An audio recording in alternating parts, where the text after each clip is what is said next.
All right, so it's player evaluation time. I'm working on mine. I coach 4 teams. And one question that keeps coming up in different forms is, why is my player not progressing?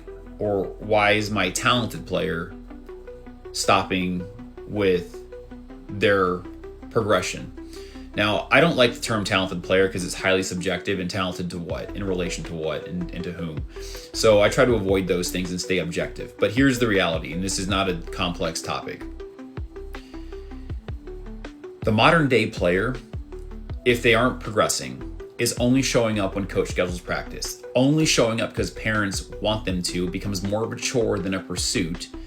And if you show up only to your scheduled practices and only because your coach is telling you to do things, you're working on it, you're not going to make progress. In fact, you're going to regress faster than you would ever progress. Additionally, you're not doing the boring things enough. You're not doing the details away from the scheduled environment in training times to make an impact on the game. It's the bare minimum at best. And so it takes more than training twice a week or 3 times a week and showing up on game day and expecting miracles to happen.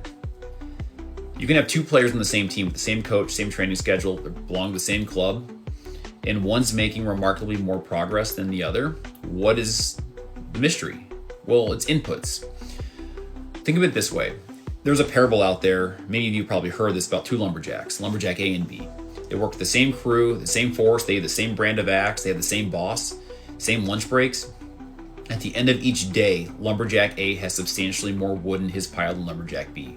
And over time, people are going to notice this and make comments. It finally drives Lumberjack B to confront Lumberjack A and say, what's the deal? Why do we, who work the same hours, are using the same brand of axe, have the same boss? Why are we so different in our results? And Lumberjack A looks at him and says, well, when we go home for lunch, you leave your axe here, I take mine home and sharpen it. Now that should be enough for people to understand that if you have tools, sharpen your tools. A lot of people have what we'll call skills, tools in their tool chest that are dull.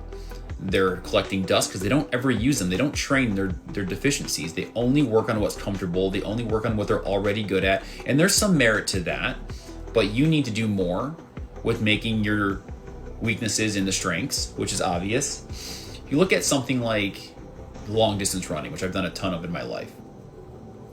If you want to run a marathon, truly run a marathon, not just survive one, but run one, race one, it is the same inputs as any other sport. You have to do the repetition, the unglamorous failure, and you have to do that without a crowd cheering you on, without a Mylar blanket and a medal at the end of the day.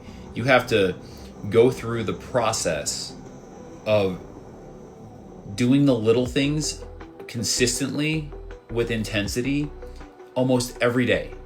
And it's not just running, right? It could be resting, it could be hydration, nutrition, it could be study, reflection. So taking it back to our sport, you have 2 players on the same team with the same coach and the same training schedule, the same club, but one is making more progress. Think about what that comes from. That's repetition, that's ownership, that's eliminating the fear of failure and vulnerability and putting those things into intentional practice. So next time you may be thinking, I'm not progressing enough, or I'm not getting the looks, think about your inputs. Think about the 2 lumberjack parable. All right, see ya.